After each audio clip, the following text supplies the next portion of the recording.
On parle de différents PC, il y a déjà les PC portables, les fixes, ceux qui ont du RGB, ceux qui sont silencieux ou ceux qui sont sobres. Il y a même ceux en Lego. Attends quoi? En Lego?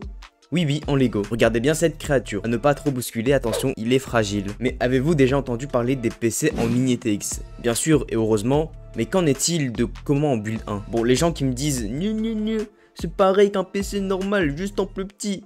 Ah là là, ferme-la déjà, car il y a énormément de points différents entre ces deux PC. Dans cette vidéo, je vais vous présenter étape par étape comment choisir ces composants PC pour du mini ETX. Juste avant de commencer, écrivez-moi dans les commentaires quel type de format PC vous avez. ATX, micro ATX, EATX, etc. etc. Bon, déjà pour la première partie, j'ai mis les composants dont on n'aura pas besoin de changer. Donc les composants qu'il ne faudra pas regarder spécialement pour choisir si c'est du mini ETX ou pas. Et on va commencer avec ce magnifique processeur, le Ryzen 7 5700X à 152 € chez les Allemands.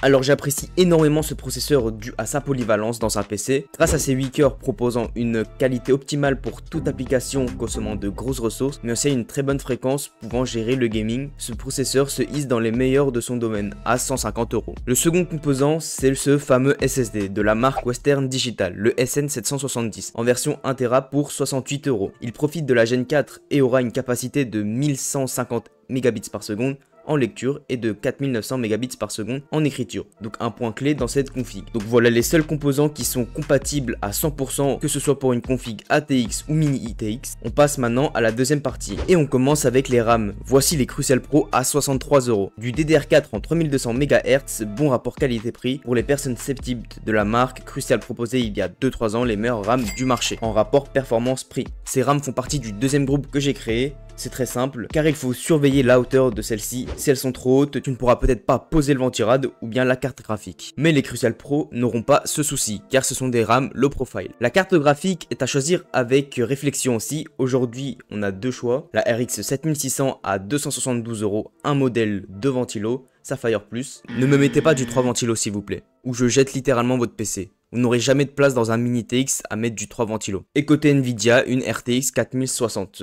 à 286 €. Pareil, modèle de ventilo de chez MSI, deux cartes viables en 1080p, en ultra. Bon, c'est plutôt étonnant, mais on va aller sur des trucs plus compliqués maintenant, le reste est à venir. Voici la dernière partie de la config, et ici on va commencer très simpliste avec le ventirad. Ici on a un modèle de chez Thermalright à 24 €, et oui c'est un ventirad tout raplapla, mais on est bien obligé avec le peu de place qu'il y aura dans ce PC, plus la carte graphique qu'il faudra placer sur le côté. Bien sûr, qui dit config mini ETX, dit motherboard. Le seul modèle viable que j'ai trouvé, la B550i Aorus Pro X, à 148 €. De quoi pile assez poser tout ce qu'on a. C'est vraiment une bébé carte mère. Elle est toute petite par rapport aux versions micro ATX ou ATX. Bon, le plus important, sinon c'est un peu débile, mais si tu ne prends pas un boîtier mini ETX, ça sert littéralement à rien d'acheter tous les autres composants. Heureusement ici sur TopBiz avec ce merveilleux boîtier Lianli qui est en rupture de stock. Bon, j'espère qu'il sera plus en rupture de stock quand vous pourrez l'acheter, mais vous pouvez aller sur d'autres sites, par exemple Grobil ou même Amazon si vous le trouvez. C'est un très bon boîtier mini ETX qui a un bon flux d'air. Et pour finir, l'alimentation. Donc c'est une Be Quiet en 600 watts à 128 € 23 centimes. Petite certification en 80 plus gold, ça fait plaisir. Vous devez bien regarder le modèle de l'alimentation. Par exemple, il y a les modèles normales. Et là, par exemple, on a les modèles SFX. Donc c'est des modèles miniatures des alimentations. C'est très important parce que si vous prenez un modèle en taille normale, il y a un monde que votre config ne prend pas en charge cette alimentation. Sinon 600 watts ce sera large assez pour notre config. On a juste un Ryzen 7 qui consomme pas beaucoup